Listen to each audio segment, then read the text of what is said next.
Sir, நெல்லையில நேத்து மோடி அவர்கள் கலந்துருப்போம். அவர் முகத்துல பெரிய கொஞ்சம் இருங்க. நெல்லைனாலும் எங்க அலறது திமுக, அதை சொல்லுங்களேன். திருநெல்வேலி நயினார் நாகேந்திரன் என்ன முள்ளால் எடுத்தார் நரேந்திர மோடி. ஒரு திமுக என்ற ஒரு கட்சிக்கு அதிமுகவிலிருந்து வந்து பாஜகவில் சேர்ந்த நயினார் நாகேந்திரன் கடந்த 3 வருடங்களாக எதிர்கட்சியில் துணைத் தலைவர் என்ற ரீதியில் 4 எம்எல்ஏக்களுக்கு தலைவராக இருந்தவர். நயினார் நாகேந்திரனை போட்டவுடன் திமுகவில் ஏன் பலருக்கு தூக்கம் வரவில்லை? குறிப்பாக மாண்புமிகு முதலமைச்சர் ஸ்டாலின் அழைக்கிறேன் என்கிறாரே, ஏன் அவர் எங்க எனக்கு தூக்கம் வரவில்லை என்பதைத்தானே சொல்ல வேண்டும். ஆக மொத்தம் நயினார் நாகேந்திரன் என்றாலே திமுகவிற்கு அச்சம், கலக்கல், மயக்கம், தூக்கம் வராதிருப்பது எல்லாம். அதற்கு மேலாக அந்த கோபம் திமுகவை ஒடியோடு அடியோடு எப்படி காங்கிரஸை அழிகின்ற அளவில் அழித்தாரோ நரேந்திர மோடி 10 வருடங்களில், அடுத்த 10 வருடம் அல்ல 5 வருடத்திலே திராவிட முன்னேற்ற கழகத்தையும் சரி திராவிட இயக்கங்களை அழிக்க வேண்டும் என்பதுதான் அவருடைய கருத்து. அதுதான் அந்த கோபம். அந்த கோபத்துக்கு பின்னாடி பாருங்க, தமிழக மக்களுக்கு மணல் வாரி கொள்ளை என்று அவர் ஒரு கூட்டத்தில் பேசினாலும், அடுத்த கூட்டத்தில் ட்ரக் மாஃபியா என்று ஓப்பனாகவே சொன்னதும், அதற்கு தொடர்ந்து அம்மையார் நிதியமைச்சர் நிர்மலா சீதாராமன் சொன்னதும், டிஎம்கே என்றால் ட்ரக் மாஃபியா கழகம், ட்ரக் முன்னேற்ற கழகம் என்றெல்லாம் சொன்னார்களே, அதுதான் முக்கியம். அதனால்தான் பிரைமனுடைய முகத்தில், நரேந்திர மோடி முகத்தில் கடுகும் மிளகும் எரிந்த ஒரு தட தட தட என்ற ஒரு தமிழ்ல ஒரு பழமொழி இருக்கு, தெரியுமா ஹரி? சாது மிரண்டால் நாடு கொள்ளாது, நரேந்திர மோடி மிரண்டால் தமிழ்நாடு கொள்ளாது. எழுதி வைத்துக் கொள்ளுங்கள். ஜூன் 4ஆம் தேதி தேர்தல் முடிவு வருவதற்குள் குறிப்பாக சில முக்கிய புள்ளிகள் மணல் கொள்ளையிலும் சரி போதைப் பொருளிலும் சரி அகப்படுவார்கள். அந்த அகப்படக்கூடிய நிலைமைகள் முக்கிய புள்ளிகளாகத்தான் இருக்கும். யார் அந்த முக்கிய புள்ளிகள் சார்? திமுக இருந்தா இல்ல அதிமுக இருந்து எடுத்துலாமா? தமிழகத்தில் திமுகவினுடைய எதிர்ப்பலை இருப்பதாகத்தான் அமித்ஷாவுக்கு கிடைத்த செய்திகள் கிடைக்கின்றன. கூறாத குறைக்கு இருக்கக்கூடிய நிலைமையை பார்த்தால் திராவிட முன்னேற்ற கழகம் 10 சீட்டில் தோல்வி அடையும் என்று தான் அமித்ஷாவிற்கு ரிப்போர்ட் வந்திருக்கிறது.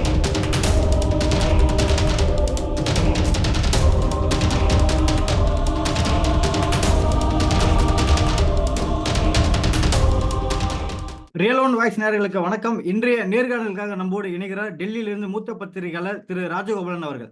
வணக்கம் சார். நமஸ்காரம் நமஸ்காரம் நமஸ்காரம். ரொம்ப தங்களுடன் பேசுவதில் மற்றற்ற மகிழ்ச்சி அடைகிறேன். ரியல் ஒன் நேயர்களுக்கு புது புது முகங்களை நெல்லை சிவா அறிமுகப்படுத்துகிறார்.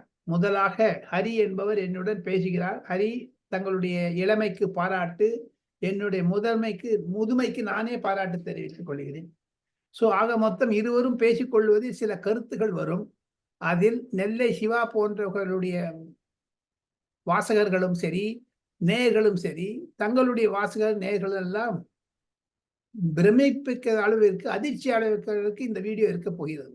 நான் சொல்லக்கூடிய 2-3 தகவல்கள் திடுக்கிடும் தகவல்களாகத்தான் இருக்கும். சார், நெல்லையில நேத்து மோடி அவர்கள் கலந்துருப்போம். அவர் முகத்துல பெரிய கொஞ்சம் இருங்க. நெல்லைனாலும் எங்க அலறது திமுக, அதை சொல்லுங்களேன். திருநெல்வேலி நயினார் நாகேந்திரன் என்ன முள்ளால் எடுத்தார் நரேந்திர மோடி. ஒரு திமுக என்ற ஒரு கட்சிக்கு அதிமுகவிலிருந்து வந்து பாஜகவில் சேர்ந்த நயினார் நாகேந்திரன் கடந்த 3 வருடங்களாக எதிர்கட்சியில் துணைத் தலைவர் என்ற ரீதியில் 4 எம்எல்ஏக்களுக்கு தலைவராக இருந்தவர். நயினார் நாகேந்திரனை போட்டவுடன் திமுகவில் ஏன் பலருக்கு தூக்கம் வரவில்லை? குறிப்பாக மாண்புமிகு முதலமைச்சர் ஸ்டாலின் அழைக்கிறேன் என்கிறாரே, ஏன் அவர் எங்க எனக்கு தூக்கம் வரவில்லை என்பதைத்தானே சொல்ல வேண்டும். நயினார் நாகேந்திரனுக்கு மீது எங்க தாம்பரத்துல ஒரு கேஸ் போட்டிருக்காங்க. அதுக்காக கரெக்டா சொல்றாங்களே. காங்கிரஸ் அதாவது தாம்பரத்துல எஃப்ஐஆர் போட்டுட்டு நயினார் நாகேந்திரனுக்கு 4 கோடி பிடிப்பட்டது. தமிழ்நாடு போலீஸ் எங்க ஆர்வம் காட்டணும்? அது எலெக்ஷன் கமிஷன் தானே சார் செய்யணும்.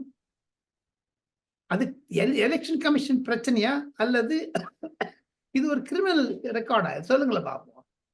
ஆக மொத்தம் நயினார் நாகேந்திரன் என்றாலே திமுகவிற்கு ஒரு அச்சம், கலக்கல், மயக்கம், தூக்கம் வராதிருப்பது எல்லாம். அதற்கு மேலாக தாங்கள் ஆரம்பித்தீர்கள் கேள்வி கேட்க தாங்கள் முடித்துக் கொள்ளுங்க, நான் பதில் சொல்லுகிறேன். அதான் நேற்று பார்த்தீங்கன்னா ஒரு கோபம் தென்படுது சார் மோடி அவர்கள் முகத்துல. என்ன காரணம் சார்? அந்த கோபம் திமுகவை ஒடியோடு அடியோடு எப்படி காங்கிரஸை அழிகின்ற அளவில் அழித்தாரோ நரேந்திர மோடி 10 வருடங்களில், அடுத்த 10 வருடம் அல்ல 5 வருடத்திலே திராவிட முன்னேற்ற கழகத்தையும் சரி, திராவிட இயக்கங்களை அழிக்க வேண்டும் என்பதுதான் அவருடைய கருத்து. அதுதான் அந்த கோபம். அந்த கோபத்துக்கு பின்னாடி பாருங்க, பிரதமர் செயலகத்தில் பணிபுரியக்கூடிய சில மூத்த அதிகாரிகள், பிரதமருக்கு நெருங்கி நண்பர்களாக இருக்கக்கூடிய சில அரசியல்வாதிகள், பிரதமருடைய பேச்சை நான் குறைந்தது 400 முறை இந்த 2014 முதல் நான் கேட்டு வருகிறேன். அதையும் தவிர மாண்புமிகு பிரதமர் நரேந்திர மோடி அவர்கள் ஜனா கிருஷ்ணமூர்த்தி பாஜக தலைவராக இருந்தபோது பொதுச் செயலாளராக இருந்தார். 1995 அன்று முதல் நான் பிரதமரை நன்றாக அறிவேன். அவர் முகத்தில் ஒரு சிகப்பு முகம் வந்தது. அந்த வீடியோ நீங்க கூட போட்டு பார்க்கலாம் இப்போ ஹரி. அந்த கோபம் என்பது தமிழக மக்களுக்கு மணல் வாரி கொள்ளை என்று அவர் ஒரு கூட்டத்தில் பேசினாலும், அடுத்த கூட்டத்தில் ட்ரக் மாஃபியா என்று ஓப்பனாகவே சொன்னதும், அதற்கு தொடர்ந்து அம்மையார் நிதியமைச்சர் நிர்மலா சீதாராமன் சொன்னதும், டிஎம்கே என்றால் ட்ரக் மாஃபியா கழகம், ட்ரக் முன்னேற்ற கழகம் என்றெல்லாம் சொன்னார்களே, அதுதான் முக்கியம். அதனால்தான் பிரைமருடைய முகத்தில், நரேந்திர மோடி முகத்தில் கடுகும் மிளகும் எரிந்த ஒரு தட தட தட என்ற ஒரு வேகம் இருந்தது. அவர் தமிழக மக்களுக்கு, குறிப்பாக இளைஞர்களை எல்லாம் போதைப் பொருட்கள் ஆக்கிவிட்ட இந்த திராவிட முன்னேற்ற கழகத்திற்கு மீதுதான் அவருக்கு கோபம், தாபம். அந்த கோபம் எனக்கு தமிழ்ல ஒரு பழமொழி இருக்கு தெரியுமா ஹரி? சொல்லுங்க சார். சாது மிரண்டால் காடு கொள்ளாது. நரேந்திர மோடி மிரண்டால் தமிழ்நாடு கொள்ளாது. ஏதி வைத்துக் கொள்ளுங்கள். இந்த தொலைக்காட்சியை நாம் இருவரும் பேசுவதை தயவு செய்து பொக்கிஷமாக வைத்துக் கொள்ளுங்கள். மே 4ஆம் தேதி 2004 தேர்தல் முடிந்த பிறகு, ஜூன் 4ஆம் தேதி தேர்தல் முடிவு வருவதற்குள், குறிப்பாக சில முக்கிய புள்ளிகள் மணல் கொள்ளையிலும் சரி, போதைப் பொருளிலும் சரி அகப்படுவார்கள். அந்த அகப்படக்கூடிய நிலைமைகள் முக்கிய புள்ளிகளாகத்தான் இருக்கும். யார் அந்த முக்கிய புள்ளிகள் சார்? திமுக இருந்தா இல்ல அதிமுக இருந்து எடுத்துலாமா?